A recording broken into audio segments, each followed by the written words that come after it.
just was wondering. And they will probably know it anyway. Yeah. So,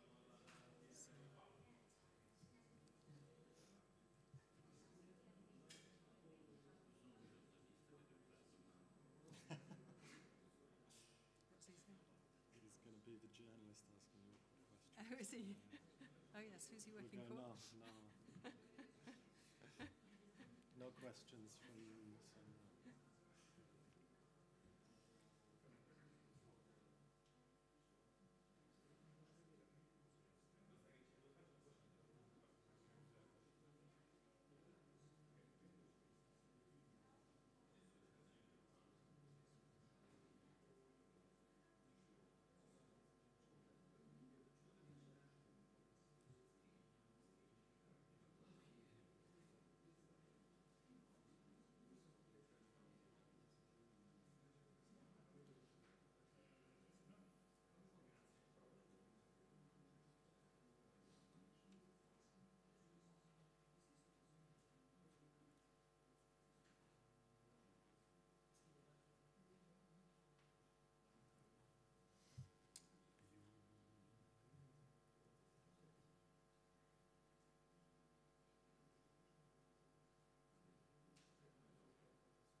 you write his speech? With whom? No, Lombardi myself. And they changed very little. They changed very little.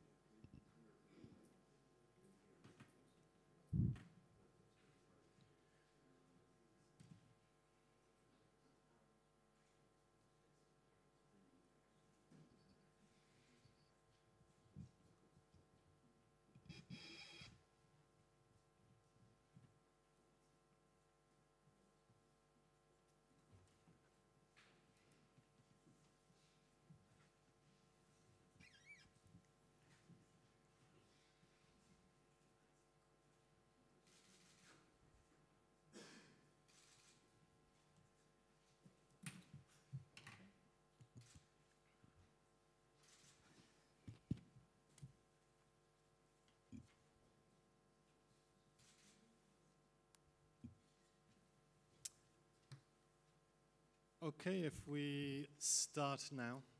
Thank you all very much for coming on a Friday afternoon.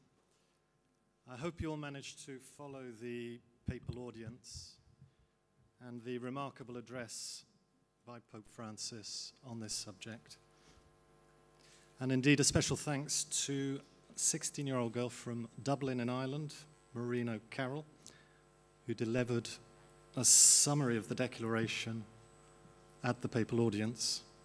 It's also worth noting the papal audience was a notable first, the first time there'd been a Facebook Live from the Vatican.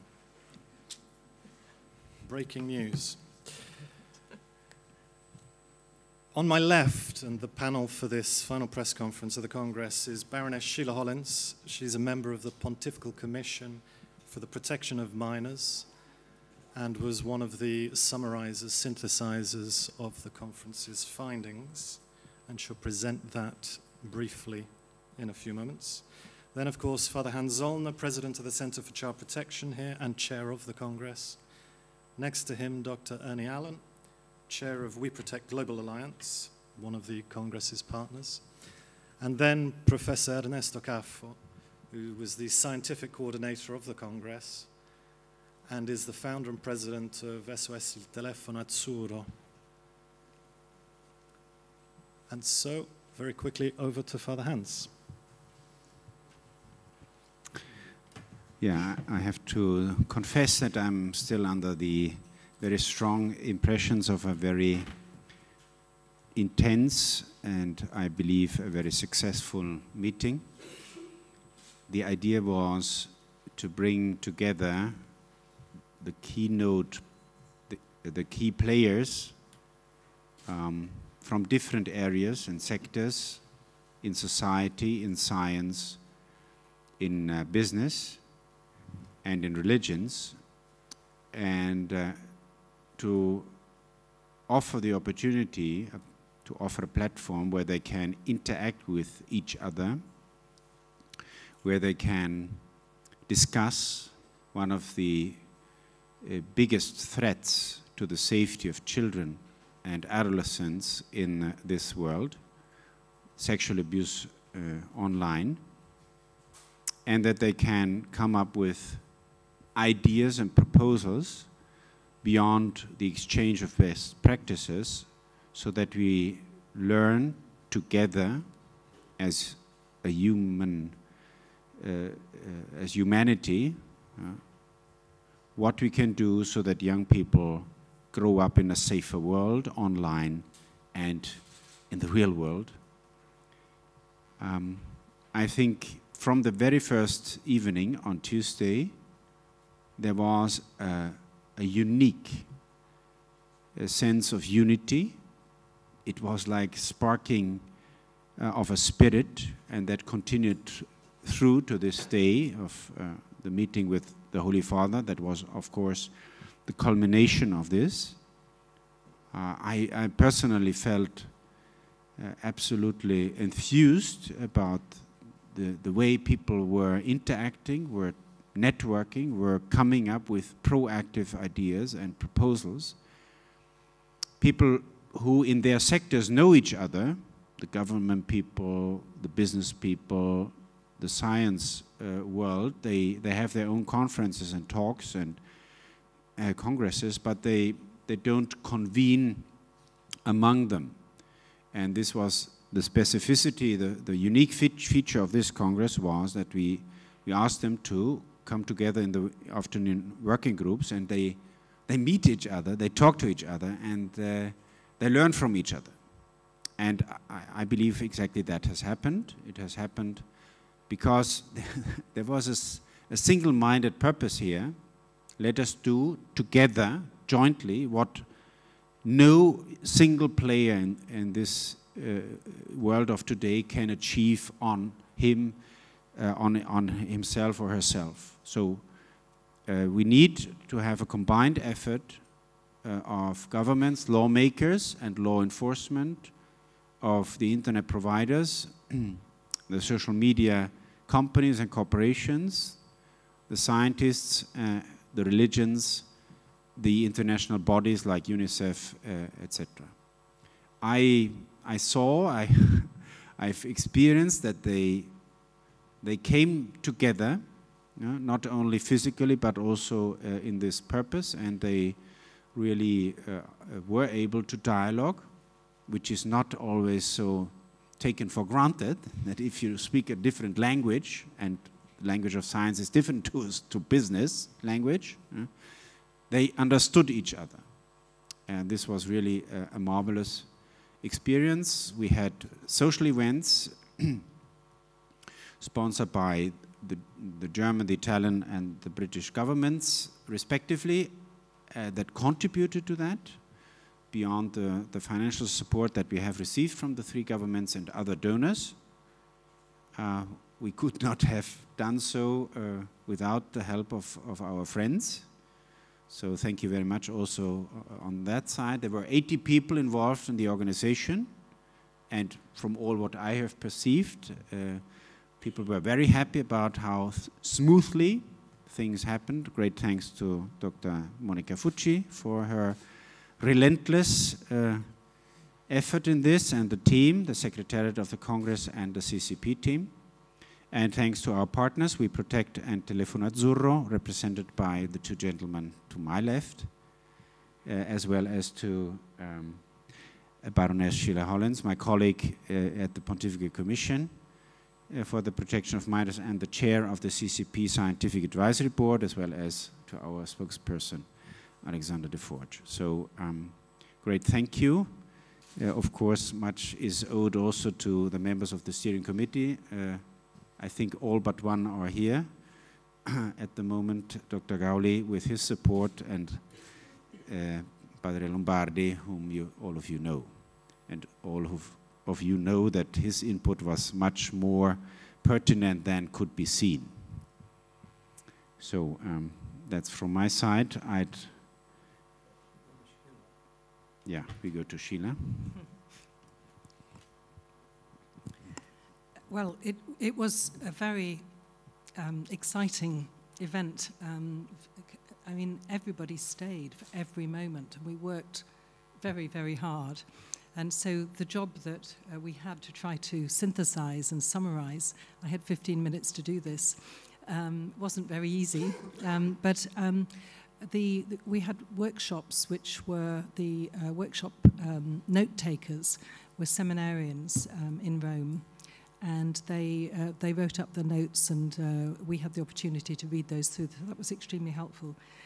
I want to just start, though, with a challenge that Baroness Shields gave us right at the beginning of the event. And she said that historians looking back at the digital age will say that the web changed childhood in one generation. And she challenged us, saying we would be judged, did we do enough? And I think that was really the kind of underpinning kind of mood of the conference. This is a really serious and important and extraordinary thing which is happening in our world at the moment. And Cardinal Parolin said something really very helpful, which was to say the digital world is an integral part of our world, and that you know, many of us are not digital natives. I think somebody described us as digital migrants. You know, and that actually we need digital natives, you know, the children of today, to be interpreting and explaining and helping to address today's challenges. And so a lot of the ideas that emerged in the context of needing young people to advise, to shape key messages, to be involved in some kind of way. And so it was very good in our workshops that we actually had young observers who took part and really contributed to a subject that perhaps they hadn't really appreciated and understood, the sort of some of the dangers that the internet poses.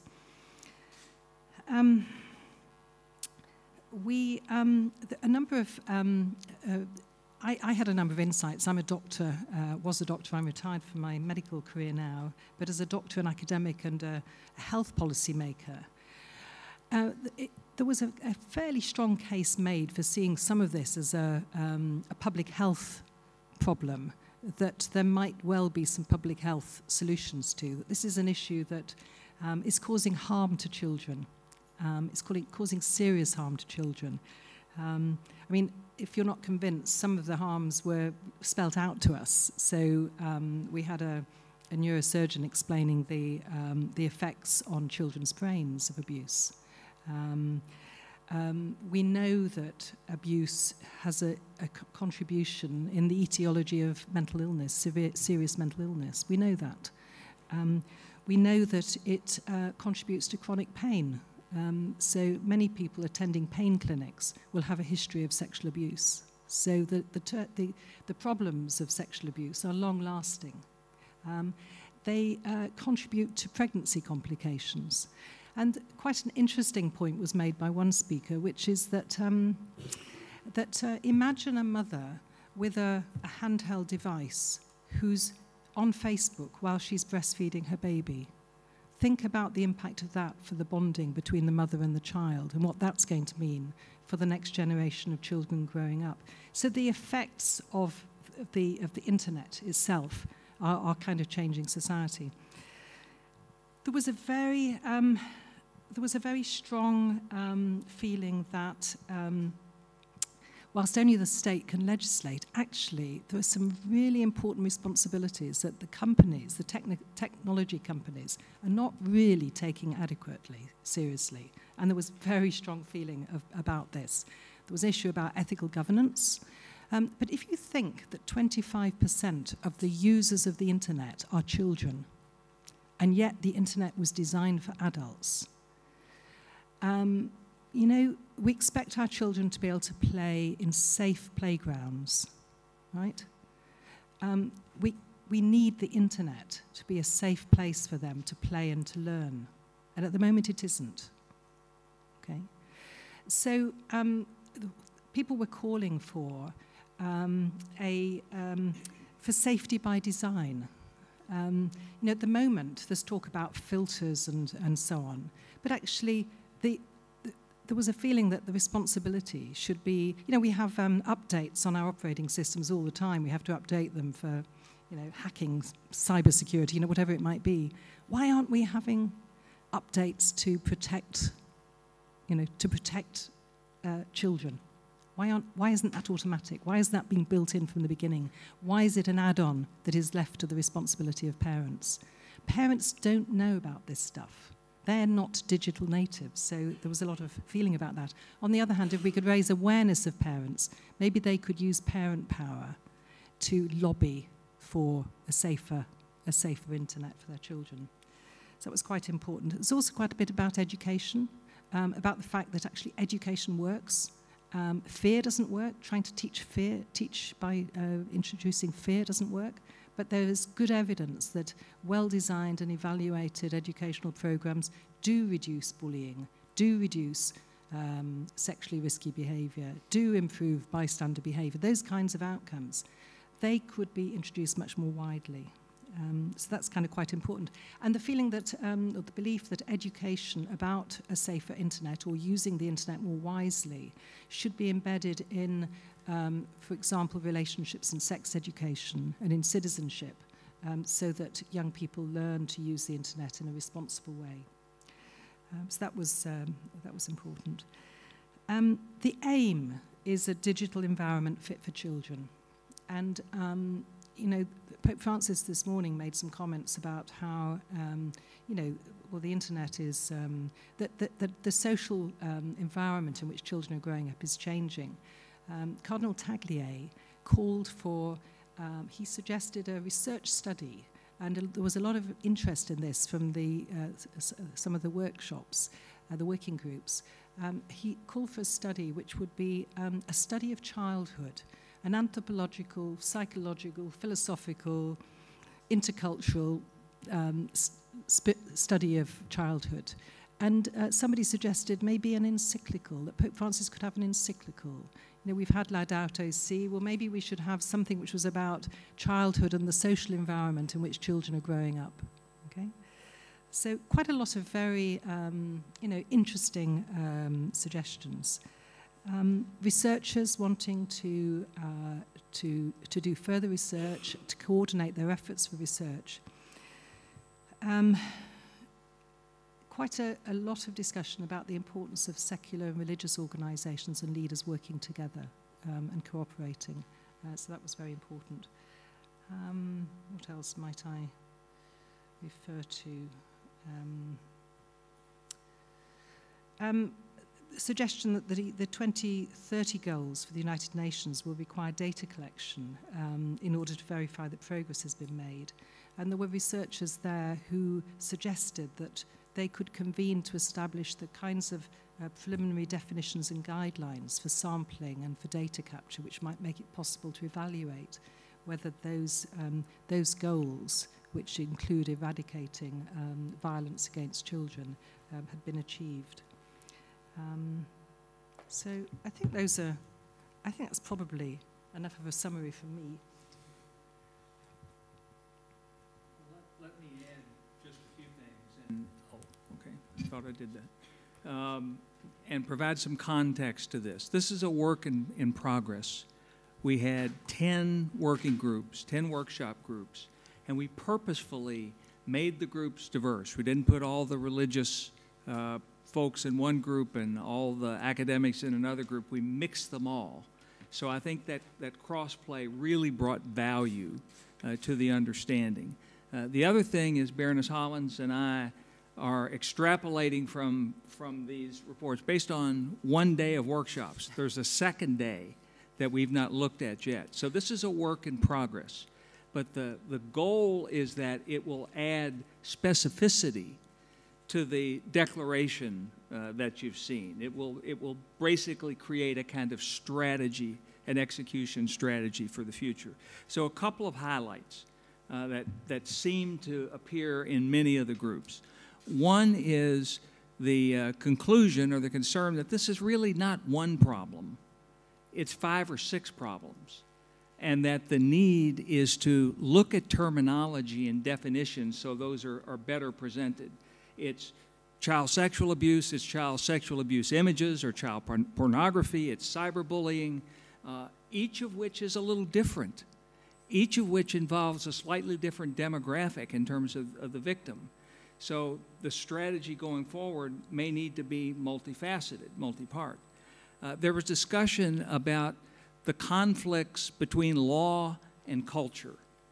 And one of the conclusions was that law alone is not going to solve this problem, even though much of our law and much of the world remains inadequate, old laws poorly applied, but that this really is significantly a cultural problem. And again, to talk about words, there are parts of the world where you can't even describe this problem using the words that the rest of us use. You can't call it sex abuse in certain countries. So how do we address that cultural phenomenon? As it relates to law, one of the great concerns was we're attempting to use national law to address what is inherently a multinational problem. The internet-based crimes against children are global. They transcend national borders and frontiers. So there was discussion of broader jurisdiction for countries. Do in fact our national laws truly address the nature of the internet today, which is a multinational platform, multinational phenomenon? There was agreement that reporting mechanisms in most countries are inadequate, that we need to address.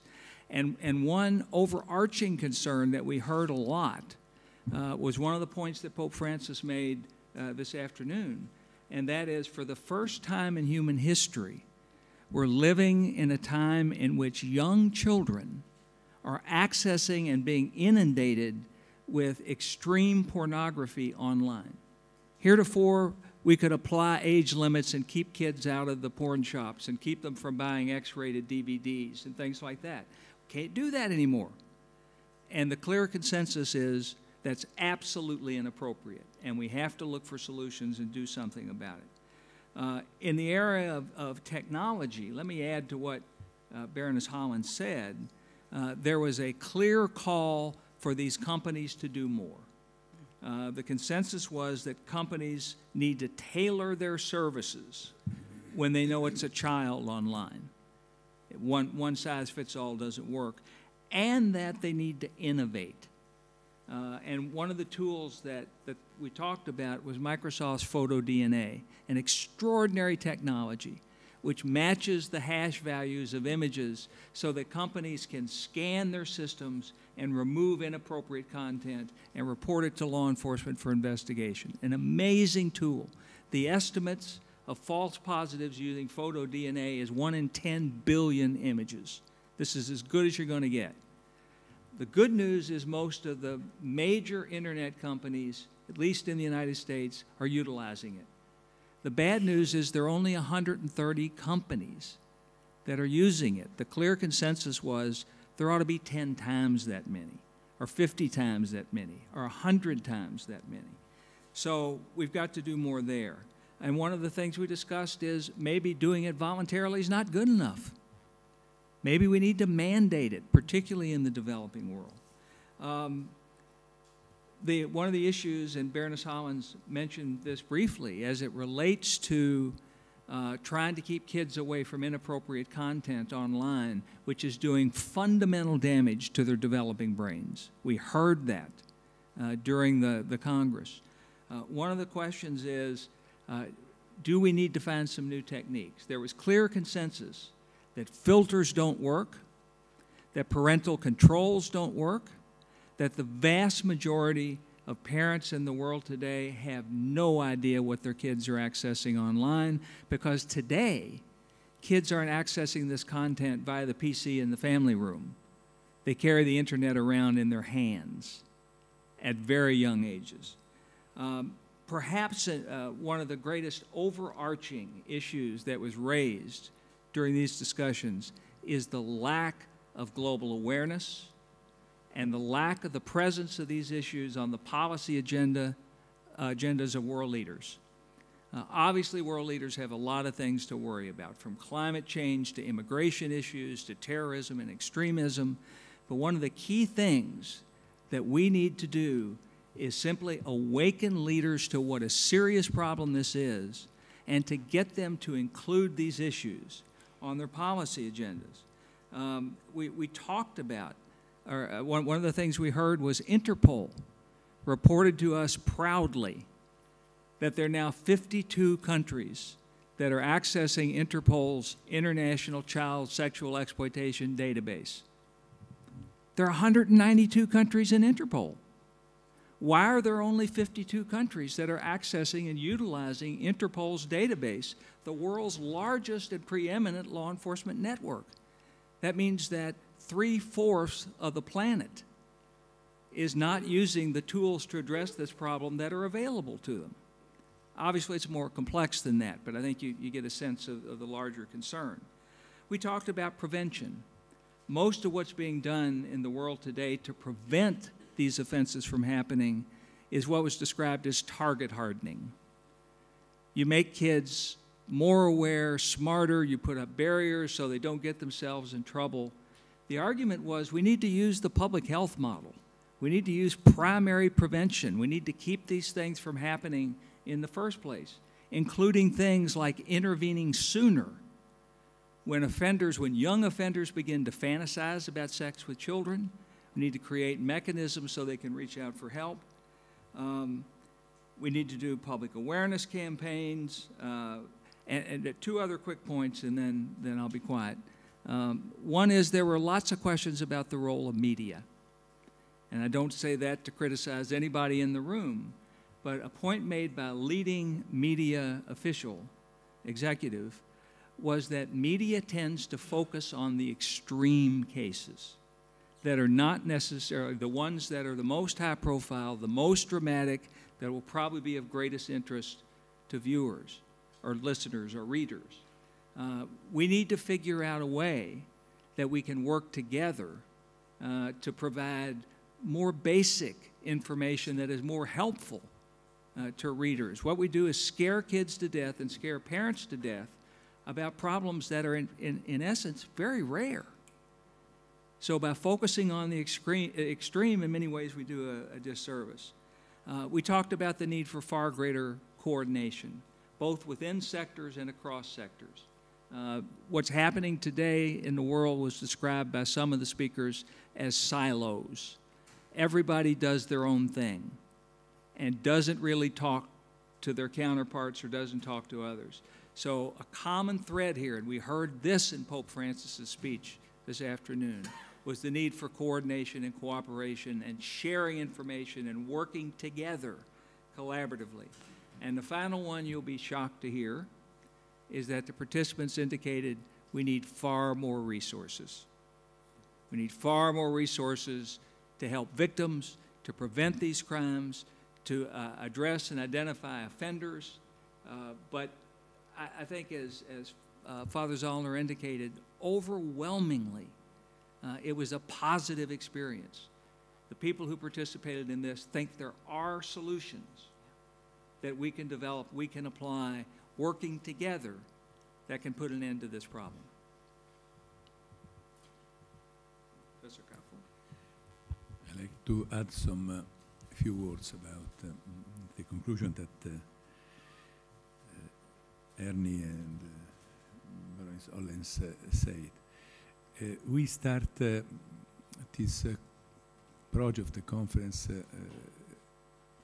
some years ago, and we saw the big change in the knowledge in many areas, in child protection, in the area in particular of sexual abuse. And after this conference, we know that we have to do more, because the papers that were presented, the presentations, the discussion in the group were absolutely special to give us new ideas that are starting from each profession, each competence. But now we know that we have to share this knowledge together, different science, and to find a way to interact in a better way, to transform our knowledge in policy. And the policy have to be transformed in action.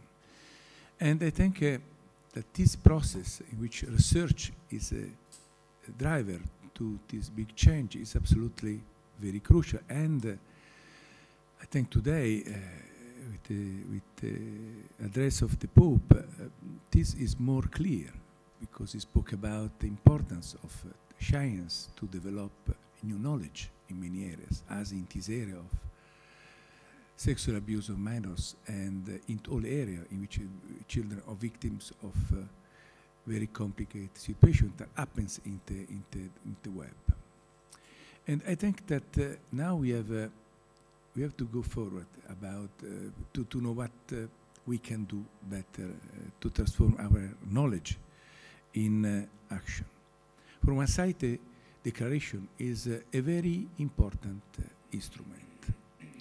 Now we have to check. Declaration is not a abstract topic. The discussion is a very concrete plan of action that we have to transform in every country, in every discipline, in every aspect. And this is what we have to do now, to read what we have done, to transform, for example, the paper that were presented in the book, in a book in which we can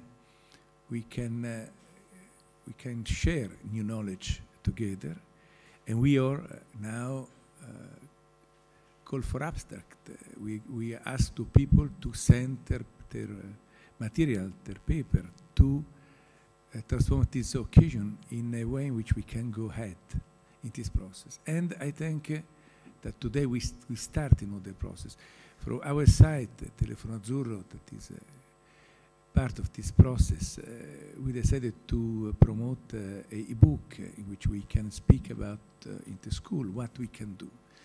What we can do for teachers, how we can promote this kind of new knowledge in this field. On the side, one important achievement was the involvement of Italian government, in particular the Minister of Education and the Minister of Interior, that decided to support this process in a very concrete way. And in the website of the Minister of Interior, of Education, now we have all this endorsement printed, and this is, I think, an important success. Now we need different government that can support this process. We need organizations that can support the process. We need the economic support to this process, but I think this has to be done all together in the next months. Thank you. And over to you. Any questions? If you could say who you are and who you represent. And just wait for the microphone. Grazie. Hello, I'll ask in English. My name is Elise Harris. I'm with Catholic News Agency and EWTN News.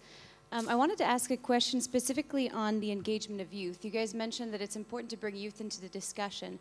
I wanted to ask if you guys had any ideas of how to do that moving forward. Specifically in this year, there are several of the next few years, there are several events with the World Meeting of Families and World Youth Day.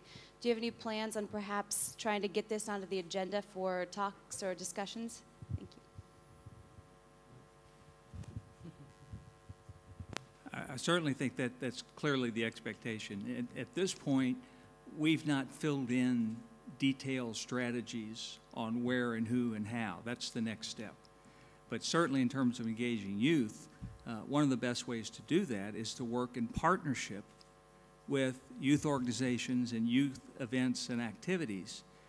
But you know, this is a digital generation that knows far more about these technologies than do their parents. So I think you're exactly right.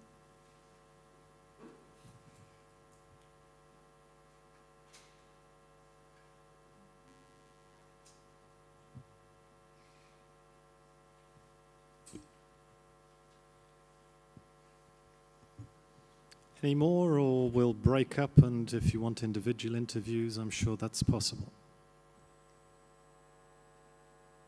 Okay, well, with that, we'll draw close to the formal part of the press conference, and you're invited, obviously, to come forward. Thank you very much for your support this week, and to stay on the subject. Thank you.